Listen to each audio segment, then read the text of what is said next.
Welcome everyone, I'm Kingway Valence, and thanks for watching this fun Spore video. Today, we are playing through Spore's secret and hidden editors. Starting out with the secret cell editor, and this editor has all the extra cell parts that aren't normally accessible in the game. If you've ever wondered how the other cells during cell stage have the different part variations, and where they come from, they're all available here. There are 5 pages of parts in this editor, and this first page contains all the normal cell parts that we're used to, but the next 4 pages have all the extra variants. And in this editor, we can now build any cell we want, with any version of the cell parts as well. Each of these different mouths, flagellas, jets, and spikes all act the same, with the same in-game stats, but this unlocks a lot more options to build different cells than just the ones normally possible in cell stage. This secret editor isn't found from any menu in Spore. This editor is accessed by changing the launch target for Spore, and this is super easy for the Steam version. Find Spore, then right-click and select Properties. Then at the bottom of this window, in the Advanced Launch options, add --cell editor into this box. Then launch Spore, and we will be immediately brought into the secret cell editor. For other versions of Spore, the best way to get here is to create a shortcut for Spore, then add the modifier at the end of the launch target. Now we can make whatever cell we want. And once we're done, save and quit, and Spore will finish launching like normal, and bring us back to the main Galaxy screen. To enter the editor again, we just need to relaunch the game. Now with Spore fully loaded up, there are actually more hidden cell editors that aren't easily found. In the Create menu, there is no specific button to launch a cell editor, as normally the only way to access a cell editor now is when playing cell stage. However, if we load up any editor, like the Creature Creator, and open the Sporepedia and find a different creation type, like a military land vehicle for example, click the edit button or double click, and Spore will automatically switch us into the correct editor. And if we filter for cells in the Sporepedia, we can edit these as well. Clicking the edit button, and it says this uses Spore parts that aren't installed, but of course this isn't true. And if we instead double click on the Sporepedia card, that will load the cell, and Spore will switch us into the cell editor. It's funny, clicking edit didn't work, but just double clicking did.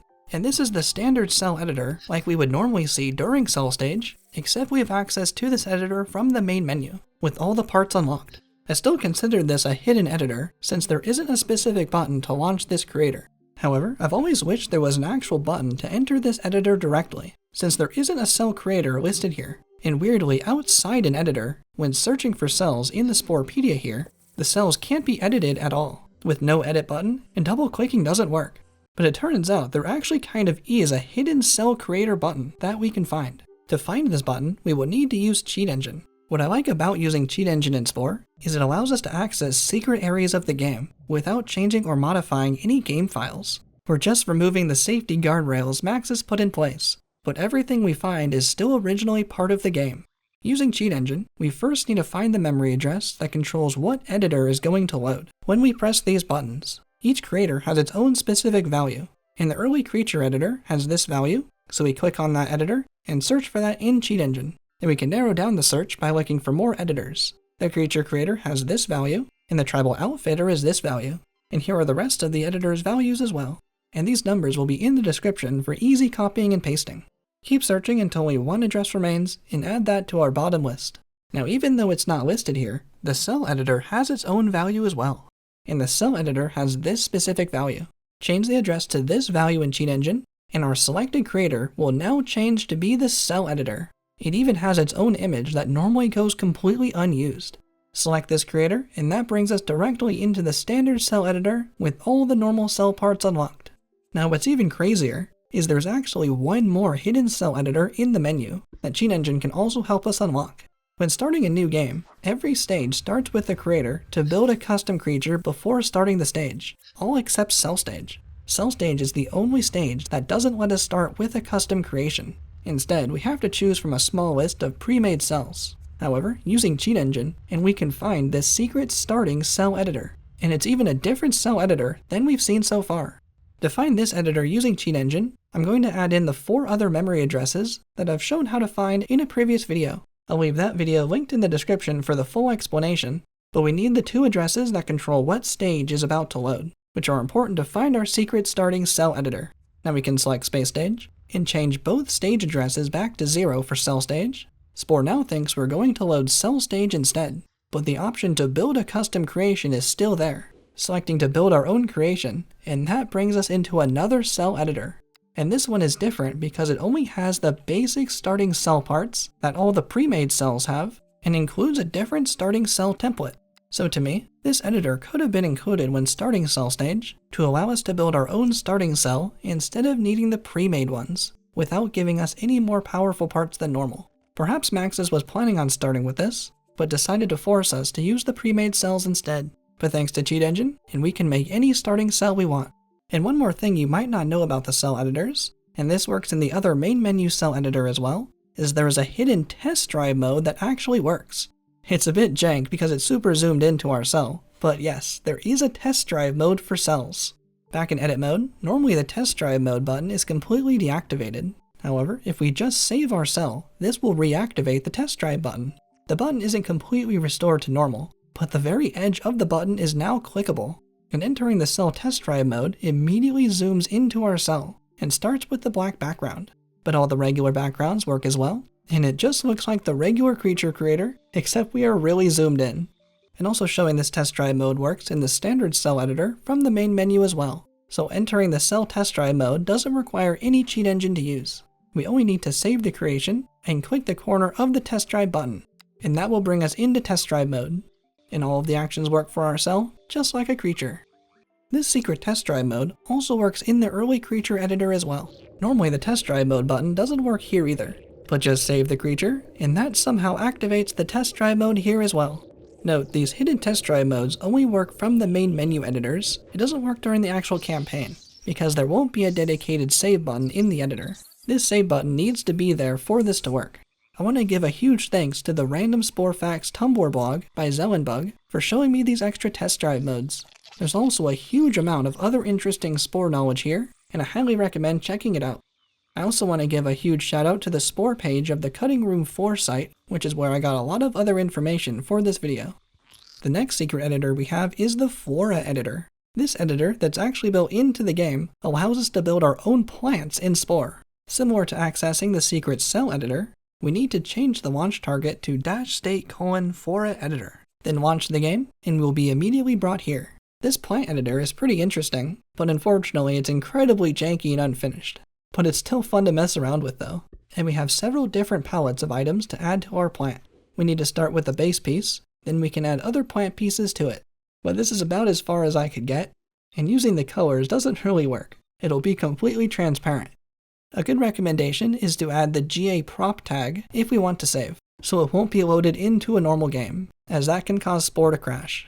But we do need Cheat Engine to force the game to allow us to save our beautiful plant, and then we'll exit the editor and bring us back into the main menu again.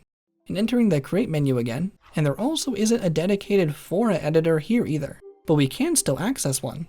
Loading up the Sporepedia, and our plant does show up here, except it won't let us edit the plant. Just like the cells, the editing button and double clicking won't work. However, the PNG for our plant is saved in the My Spore Creations folder in the included plants folder. And loading up a regular creature creator again, and dropping this plant PNG into the editor, and Spore automatically switches us to the Flora editor.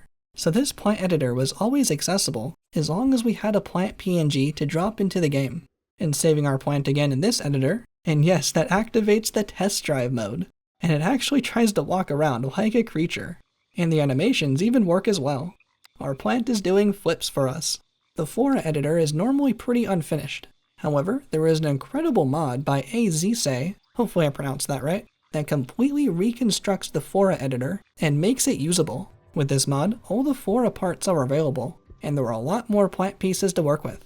The coloring also works, and this allows for making some pretty cool plant creations. I definitely recommend checking out AZSay's GitHub page for this mod, and I'll leave it linked in the description. So far, we've seen 2 different launch states to access secret editors, but there's actually a whole bunch of different launching options for Spore, and thanks to this WordPress site for a large list of them. There's our secret cell editor, but we can also use this to launch straight into other creators as well. Most of them are pretty normal. For example, putting in --state:/UFO editor brings us directly into the spaceship editor. This creator looks and acts just like normal. Nothing too secret about this one. And looking through the list, we have vehicle land editor, air editor, and water editor. Those all make sense. But what's just vehicle editor? Might just be some generic nondescript vehicle editor. So let's try it. Loading up Spore with --state:vehicle editor, and we get a black void where our vehicle should go, but we still get all the parts. We can still build like normal, but we don't have a background. And interesting, this general vehicle editor includes every type of vehicle part, and it can be applied to any kind of vehicle. In the bottom left, we get a menu to choose land, sea, and air for military, all 3 types for economic as well, and all 3 cultural vehicles for religious. But wait, there's still one more type of vehicle. Harvester? What's that? I've played a lot of Civilization stage, and I've never seen that before. Turns out harvesters are a cut vehicle from Civilization stage that may have been intended for us to harvest the spice from the spice geysers and actually return it to the city for profit. This is actually very similar to Space Stage, where the colony vehicles actually go back and forth from the spice geysers to the city for spice production. I've always wondered why this was a uniquely Space Stage thing to do for the vehicles. I just figured it gave them something to do, since we don't control the vehicles on our colonies anymore. But during Civilization stage, we would have had to defend our harvesters in order to make money from the spice geysers, instead of just making money from them automatically. However, and this blew my mind when I saw this, but harvesters are actually still in the game. While playing Civilization stage, using Cheat Engine, we can actually convert one of our vehicles into a harvester. Huge thanks to Potassium Permanganate for showing me how we can change our current economic vehicle into a harvester. This will be a pretty in-depth Cheat Engine tutorial, but I still feel it's important to show. If you want to skip this part and go straight to seeing the harvester in action, go to this time. First, we need to find the memory address that controls the economic power of this vehicle.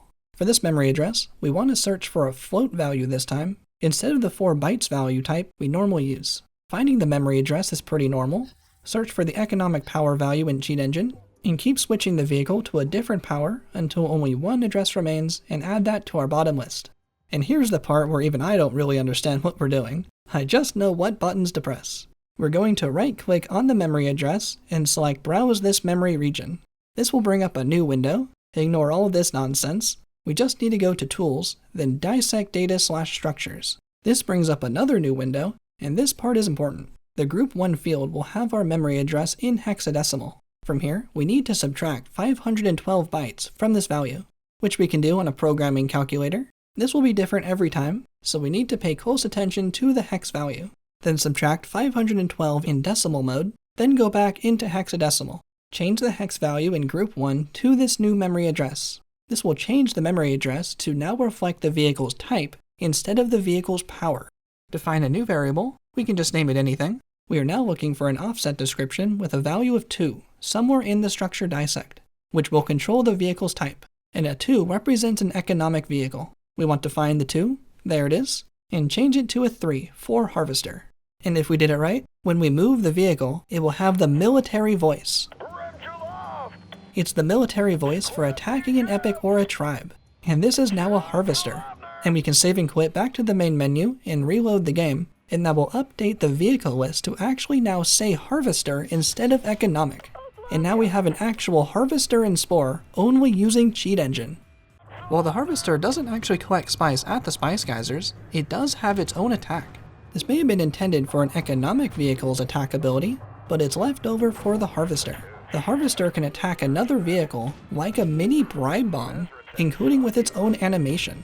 It looks like a stream of hearts flying over to the other vehicle, and when it hits, it even makes the same voice line as the bribe bomb. And it even works. The other vehicle is attacking its own city. This would have been really cool for the economic vehicle to have had as well, so they aren't so useless in combat. While attacking with the harvester, it costs a very small amount of money bribing the other vehicle, but also deals a very small amount of damage. This is pretty incredible. This has been in the game the whole time, and it just took Cheat Engine to unlock it. And I'll make this save available for download in the description if you'd like to play with the harvester yourself without needing Cheat Engine. That's everything I could find with the harvester normally built into the game. However, there was also a mod to restore more harvester editor functionality. Back in the general vehicle editor, where we can save a harvester, that did create a new vehicle PNG. However, it won't be saved as a harvester, it'll be saved as the last vehicle type we had selected before harvester. However, this mod, also made by AZSay, makes the harvester editor fully functional, and adds the harvester category to the Sporepedia. In the harvester editor, there aren't any weapon palettes, and there isn't a power category, it's just speed and health. And just like how every vehicle specialty has its own music, the Harvester editor has its own unique song as well. That's also crazy to me, this song has always been part of the game, and now we can access it. And this mod will also be linked in the description as well. The next two secret editors will also require mods to restore their functionality, otherwise they will crash when trying to load them. Next up is the hidden cake editor. Yes, there is a cake editor in Spore. I don't know what Maxis was thinking when coming up with this editor, but I think it's pretty funny. It acts a lot like a building editor, and with Cheat Engine, we can get it working in Civilization stage. To get the cake editor working in Spore, it just sounds so odd to say out loud, we can use this mod by 0cap online, then use the launch target of --state::cake or cake editor, and that will bring us right to the cake creator just like the other ones. The cake editor has a base piece and one other topping to decorate the cake, with 2 different colors on our picnic table. There's not too much to this editor, but still one of the many interesting secret editors in Spore. This next editor is like a very early version of the Galactic Adventures editor, but for creature stage. This is more than just an individual creation editor, this is a whole level editor game mode. This mode has a lot to mess around and explore with. Definitely check this one out for yourself, there's a lot of options to go through. To get this one working, we need the mod creator kit from EMD 4600. Then while playing creature stage, we can open the console and type in dev context game edit mode, and that will bring us right into the level editor. This is so cool to see a creature stage adventure style editor. Maxis really wanted to do a lot with this game. And finally, our last few secret editors, we don't need any more mods this time, just back to the launch states. Just like launching vehicle editor gave us a generic vehicle creator with all the different types, the building editor has something extra as well. Launching with --state::building editor, and we get a building creator with every palette and every building type, including the city hall, house, farm, factory, and entertainment. This editor includes the cut farm building. This may have been intended for the cut stage between tribal and civilization stage, where there was going to be a focus on building our city in more depth. Unfortunately, the farm building doesn't really do anything extra today. In trying to save our farm building, Spore says this creation is invalid, which I've never seen that error message before. Of course, using Cheat Engine, we can still save anyway, and a building PNG does get saved. However, we can't drop this PNG into the game. It won't ever load. And I haven't seen any other mods or anything else for the farm building, but it's still really cool to see more cut content still somewhat accessible in the game. And the last secret editor we'll be taking a look at today is the Planner Thumbnail Generator editor. Launching with --state::planner thumbnail gen, and this one looks like we are in the City Hall editor, except there are a bunch of tiny objects to use. This editor was probably used by Maxis to make the thumbnails of all the objects in the game. This would have been a convenient way to place every object in the game and orient it to make a good thumbnail of it. But it doesn't look like we can actually drag and drop any items though. This editor is probably not fully finished in the release version. But in the base game, there are a pretty good number of items. However, when loading in Galactic Adventures, the Cutting Room 4 mentions that this loads up every icon from the Galactic Adventure editor as well, including over 600 items, making them so small we can't actually see them in the list. But other than that, there isn't too much going on for this editor. And finally, 2 honorable mentions for secret editors from the Cutting Room 4. They mention that in the Standalone Creature Creator game, there is mention in the code for the Tribal Outfitter to have also been included. Unfortunately, the Tribal Outfitter will crash when trying to load from the Creature Creator game. However, they were able to mod it to get a limited version working with the creature wearing tribal gear. And very last, the Cutting Room 4 found remnants of a cut tribal hut editor. Instead of only using the pre-made huts during tribal stage, there may have been plans to create a working hut editor. The first building editors don't show up until Civilization stage, but that would have been cool to build our own tribal hut as well. And that's everything I wanted to show for all the secret, hidden, and cut editors in Spore. I really enjoyed learning about the cut and potential content Maxis was developing, and I was pretty surprised to find so much of it was still accessible in the game. Thank you so much to the Cutting Room 4 for curating all of this incredible Spore knowledge, and I highly recommend checking it out and showing your support to everyone who contributed to the site. Let me know your favorite secret editor, and what else you'd like me to cover in the future. Thank you all so much for watching. I'm Kingly Valence, and I'll see you next time.